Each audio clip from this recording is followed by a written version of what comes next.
We are, of course, coming up on the final night of the Democratic National Convention, and we'll continue our complete coverage with our powerhouse political team right here on ABC News Live. For a preview of what you can expect for tonight, let's bring in ABC News political director Rick Klein.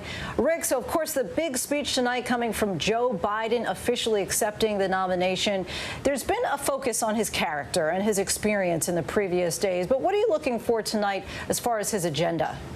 Yeah, it's interesting. If you're watching the first couple of days of the convention, you'd think the most urgent issue for Democrats is defeating Donald Trump. And it actually might be. We're going to see a bit of a turn, though, toward people's lives. That's what the Biden campaign has been signaling about this final night of the convention, that it's important to show exactly why Biden-Harris policies would improve people's lives and livelihoods, and a specific effort to showcase the economy. We're going to have Vice President Biden engage in a conversation with kind of lunch bucket Democrats, union workers and the like, about what they can do to make their lives better. That may be a key to his appeal in some of the Rust Belt states, and it may be something that differentiates him from most of the other national Democrats these days, something they want to showcase on this last night.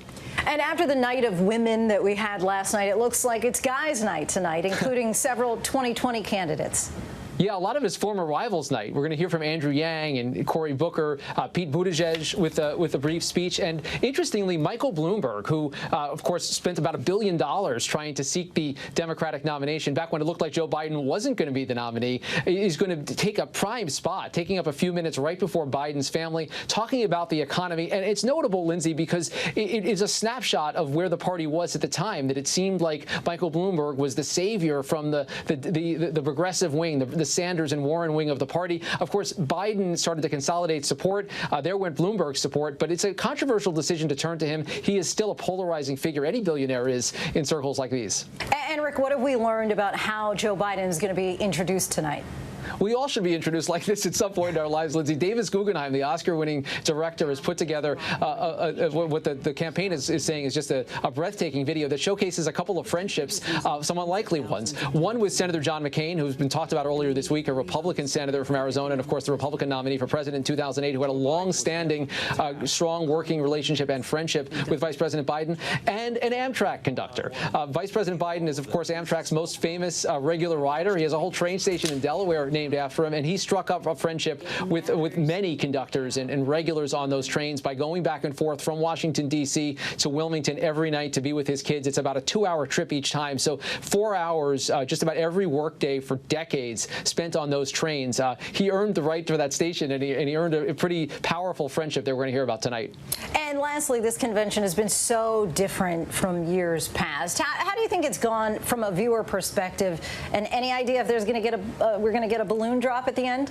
I don't know how you do a convention without balloons. And we saw last night a glimpse of how the Democrats have put together a virtual stage for Kamala Harris that is kind of looks like, if you squint a little bit and ignore the fact that there's no people around, it looks like a regular stage. And I would expect some kind of a celebration there, maybe a celebration outside the arena where people are starting to show up kind of drive-in movie style as well. I think there's been hit or miss moments. The intimacy of some of the speeches, particularly thinking about Michelle Obama and Jill Biden, President Obama last night, I think actually was helped by the fact that there was no cheering, no interruptions. But Kamala Harris, on the other hand, I think she had a little difficulty in giving a traditional political speech when you don't have any of that audience feedback. I'd like to also make sure that we always see that roll call of the states. I've been craving Rhode Island calamari for the last 3 days now. I still haven't managed to procure any, but that I found it to just be a beautiful and frankly fun tour of 57 states and territories at a time where all of us have spent way too much time inside. We need to be outside more, and we need to see those the beautiful sights and sounds of America more. Right. People are saying that they'd like to see that every 4 years, even once we're back in person. Rick Klein, thanks so much. Thanks, Lindsay. Hi, everyone. George Stephanopoulos here. Thanks for checking out the ABC News YouTube channel. If you'd like to get more videos, show highlights, and watch live event coverage, click on the right over here to subscribe to our channel. And don't forget to download the ABC News app for breaking news alerts. Thanks for watching.